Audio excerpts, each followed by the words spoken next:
Welcome back. All right, yes, another video on the entertainment guy. Yeah, I know. As I've said the whole way through, if the entertainment guy's numbers justify it, I will put more content on the entertainment guy channel. Today, I want to talk about something that can be translated into hockey. We can also translate it into other sports and almost anything, really. The difference between being a fan or being a fanatic. And what's interesting is, fan is the root word for fanatic.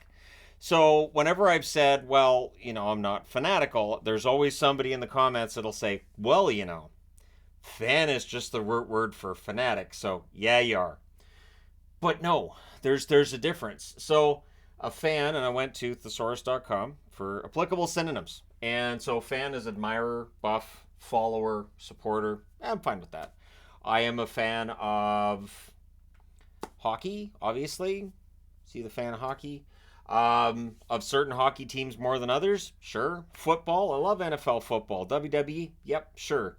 I like to watch baseball. I'm a fan. I do think that I'm a big fan of my wife's. I think she does a great job of being the best wife I could ask for. Really, and I'm a fan of Disneyland. Obviously, the city of Las Vegas is fantastic. As the channel was growing, Las Vegas is a huge part of that. And so, yeah, there are certain places and teams and just like Doctor Who is a series I'm a fan of, obviously. I've been watching random episodes of that now. Now that I'm back into it, I just grab an old episode and watch it. It's awesome. It's great. So that's the fan, right? An ardent devotee and enthusiast, which I pulled from dictionary.com. Now, fanatic, the applicable synonyms. Now, addict is on here because even though you may not think of people as addicted to sports and all this, sure there are. There are people who live and breathe their favorite team. And again, it doesn't matter what sport. I'm doing my best to keep this so it qualifies for any sport. Devotee, enthusiast. And these aren't bad words. These aren't bad things. Fanatical or fanatic, a person marked by an extreme, unreasoning enthusiasm as for a cause. Now, unreasoning is the word I wanted to focus on a little bit. I think that for fans, we we enjoy things like, for instance, for me, I like the Chargers. Do I think the Chargers are ever going to win a Super Bowl? No. Do I think that the Cincinnati Bengals are going to win a Super Bowl? Nah, probably not. But I'm a huge fan of both, and if I'm wrong, great. Now, if I was fanatical, my answer to that would probably be different. It would be along the lines of, yeah, they're going to win. Why aren't they going to? Of course they're going to win. They're going to win a championship. Why not? But again, all the years of disappointment add up, and at some point I'm like, yeah, I don't think they do, but if they prove me wrong, great. San Diego Padres, another example. Years ago, people were like, Shannon, come on, the Padres are better. And I was like, yeah, they're better. They're still not going to win. And then, spoiler alert, they didn't. So it's just, and I don't like it any more than anybody else does. I kind of sometimes wish I could be the guy who throws on a bunch of face paint, goes to a game, and rah, rah, rah, go team, go. I've never been that guy.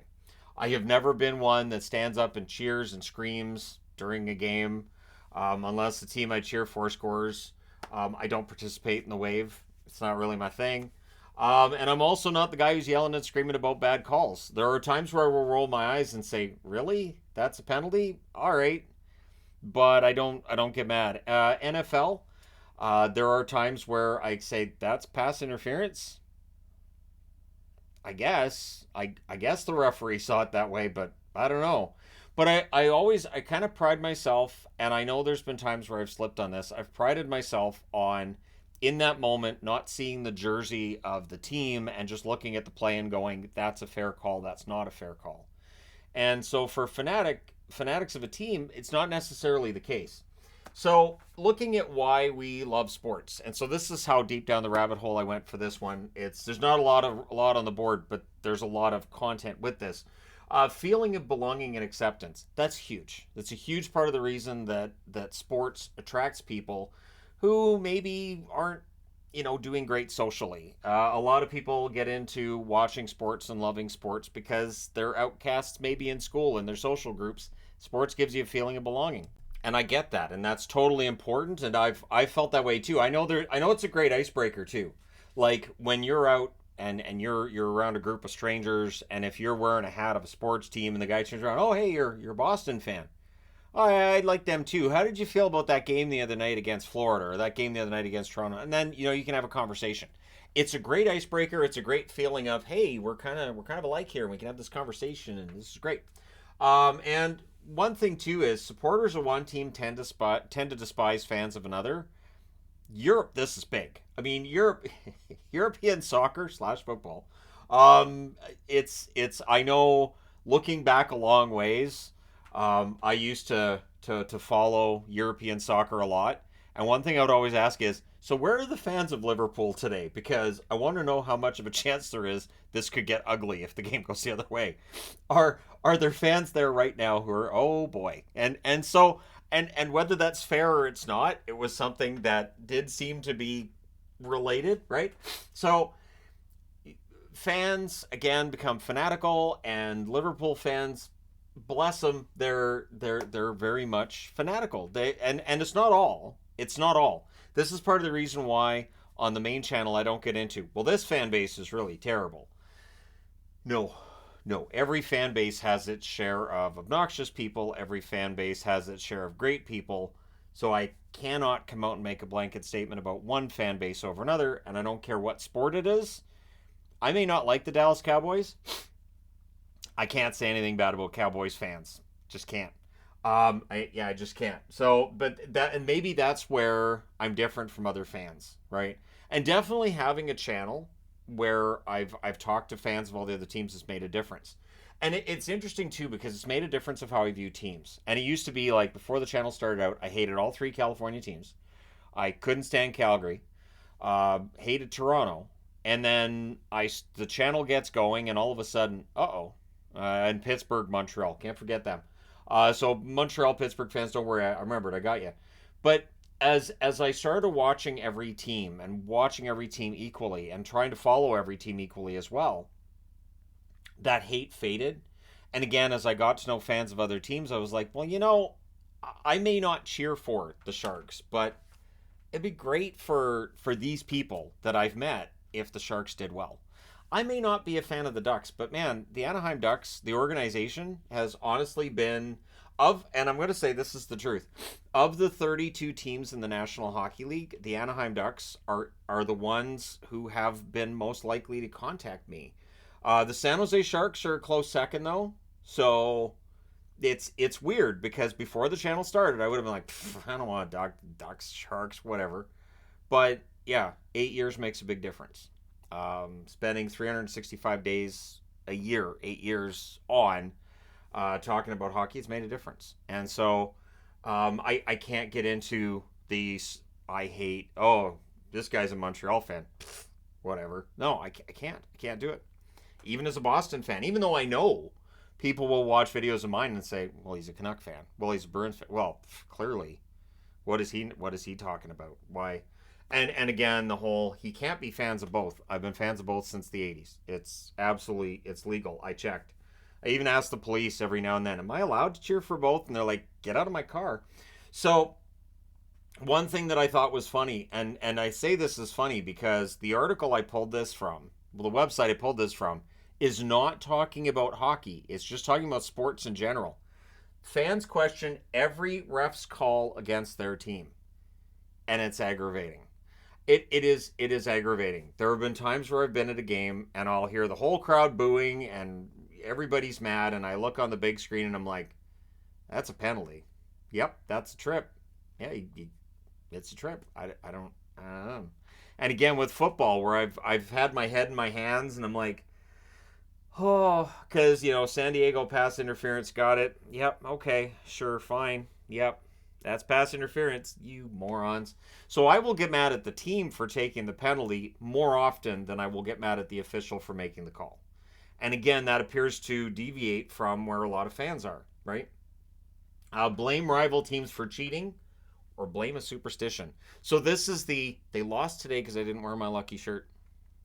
Which sounds so insane. Like for me, when I'm doing previews, I don't wear a jersey of a team I cheer for unless they're playing another team I cheer for, because then I don't worry about jinxing them. And I know how ridiculous that sounds. It is absolutely patently insane. But it's a superstition I've had since middle school. I have had that superstition since I think it's grade 8 where that started, where I figured out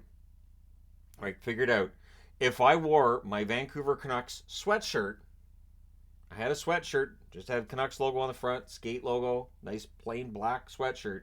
But if I wore it the day before or after a game, they won. And if I wore it on the day of a game, they lost. Now, was it coincidence? Yeah. But did I stop wearing it on game days? Yeah. Did they still lose when I didn't wear it? Yep, because they're the Canucks. Did that change my opinion? Not really. No. So it is, and blaming rival teams for cheating, I've done that too. Again, going back to 90s, early 2000s, there were plenty of times where a team I cheer for would lose, and I would get mad. Obviously, the most obvious one would be 1989 and off Joe Lotto's skate, game winner in Game 7. But there are definitely times where it's felt like, man, the hockey gods just hate my team, and it's just that's how it is, right? Dad, that with football, baseball, etc., etc., etc. Anytime over the last 10 years I start to cheer for the Blue Jays, and I'm like, all right, here, is this the year? Nah, no, it's not the year. All right, well, I'll come back next year, maybe. And of course, if the Expos came back, that'd be great because then I could just cheer for the Expos, which is weird because it's the same city as the Habs, but doesn't matter. I also don't have a blind loyalty to one city over another. Like I get asked, well, are you a BC Lions fan? I don't follow the CFL. I just don't. I don't really follow the CFL. But the other one too, and it wasn't mentioned in the article, and so I put up here that needs to be mentioned is curses. And curses are kind of this wonderful thing that you can use as a blanket statement that will override anything else. So if your favorite running back fumbles the ball on the 1 yard line, doesn't get the touchdown, it's turned over, they run 99 yards the other way to get the touchdown, then you look and you go, well, they lost. Well, there is that curse. Remember? Remember that quarterback? He was really mean to his cat. That was on Instagram. Ever since then, they've been cursed. And I know that sounds crazy, but to me, all curses kind of sound crazy. And they're all over sports. It's how long were the Cubs, without a World Series? How long did the Red Sox go before they got another World Series? Which are teams that get brought up a lot when people say, well, remember, nobody thought these teams would ever win. Yeah, it took them 100 years. Anyways, so oh, Vancouver's up to 50. So I just, I feel like curses, I don't believe in them, but do I believe certain organizations aren't run as well as others? I think there's that, and I think that's part of it. And then there's some luck. Luck is that thing that we really hate in sports, but luck does play a role. Maybe that baseball ends up bouncing to the left and evading the outfielder, and every other time that it lands in that spot on the field, it'll bounce right to him. But it takes that one weird bounce, and what would have been a single becomes a triple. Or maybe what would have been an out at second base becomes an inside the park home run. And that luck is what really drives people crazy with sports. And so you kind of have to then go to, is it a curse? What kind of cheating? Well, that field, the way that ball bounced like that's stupid. That their field cost us that game. If that was in our field, that ball would have bounced to that outfielder and it would have been an out. That's bad field management. That's what that is. So people will always find an excuse, and I mean with on the fanatical side, there's always an excuse for why your team loses. And the one thing that I've always found interesting is almost almost never said by the people who are really, really, really fanatical is we lost because the other team was better. And I have been willing to admit that since I was a kid. Even as a little kid. And again, the first Stanley Cup final I ever watched was the Minnesota North Stars versus the New York Islanders. The Islanders were just better. The following year, the Islanders against the Canucks. The Islanders were just better. And then the following season, the Islanders against Edmonton Oilers. Yeah, the Islanders were markedly better. And the Oilers learned from that, and they won the following season where they were just better. And so I guess even when I was a little kid, I understood this team's just better than my team. So the idea that, well, my team can't have lost because they weren't as good, so I'm going to find an excuse. I've never really done that. There have been times where I've been mad about a certain play that goes a certain way, but really outside of that, I just don't see the point, right? And I wanted to talk about bandwagons. Yeah, because bandwagon fans get a bad rap. And I understand bandwagon fans, and so I've got you. I've got you defended here. Bandwagon fans are simple, and I think this gets thrown way out of proportion. A bandwagon fan is somebody who a team loses 3 games and they go, that team sucks. And then they win 3 in a row and they go, man, I love that team. I've been a fan of that team always, always, and it'll just go back and forth, and they can be exhausting. These are the people who, and there's different kinds of bandwagon fans. So there's the one that will go back and forth and back and forth.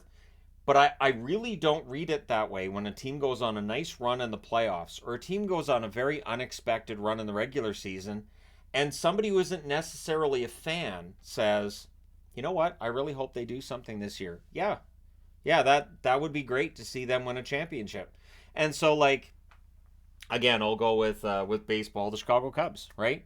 How many people, when the Chicago Cubs finally got that World Series, who weren't Cubs fans, were cheering and applauding as well, going, that's great, good for them. Technically, they're on the bandwagon. But is that a bad thing? No.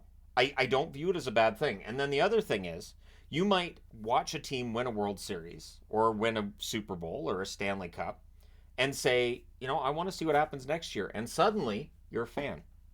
Suddenly, the bandwagon term is gone and you're just a fan. And so I've never understood when people start rooting for a team why people turn around and go, well, you're just a bandwagoner. Get out of here with that. You don't care. All right. Well, I've never understood why people have to shame someone else for saying, I think it's really great that team's going on a run. That's awesome. Good for them. I hope they win. Pfft, bandwagoner. What? Like, and so I do think there's different forms. And what's interesting to me is that in my experience, the fanatical ones, the fans that are just, so over the top, a lot of the ones that I've talked to who are just like, yeah, our team won, that when the team loses, they can often be the fastest ones to turn. They can be the fastest ones to get really angry and upset. The ones who will go from, we're going to win the World Series, to fire the manager. He's got to go. That's it. He's gone. Fire everybody. Get rid of all the players. These guys suck.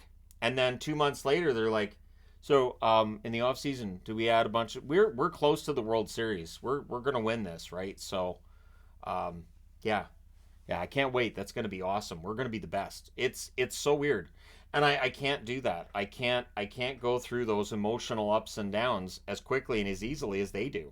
So there's a more reactionary tone that I've seen with the more, like, and again, just in my experience on the channel, I watch as people, like, especially when you get into the playoffs, gonna win, gonna win, gonna win. We're great, we're great, we're great. And then as soon as the team loses, why don't they just blow this up? We should do a rebuild now. This is stupid. This team's never gonna win anything. I'm so done with this team. And then I'm left to leave them a comment like, but it's not that bad. I don't know why you think everything has to get blown up. And so I think part of it is I don't have the extreme fandom of let's paint my face and scream and yell the whole game and wave the flag, but I also don't grab a pitchfork when things go bad and go, that's it, fire everybody, let's get everybody out of here, everybody's got to go, which I think has helped the channel that I run. I think it's kind of helped both channels that I don't really function that way. And sure, there's moments where I'm really excited. There's moments where I cheer and I dance because my team won, or I get mad and I throw things and I swear because my team lost. That doesn't need to be on camera. Neither of those things need to be on camera. I don't see the need to have them. Sorry, just dealing with cats. But yeah, I don't identify with that extremely high and extremely low emotion.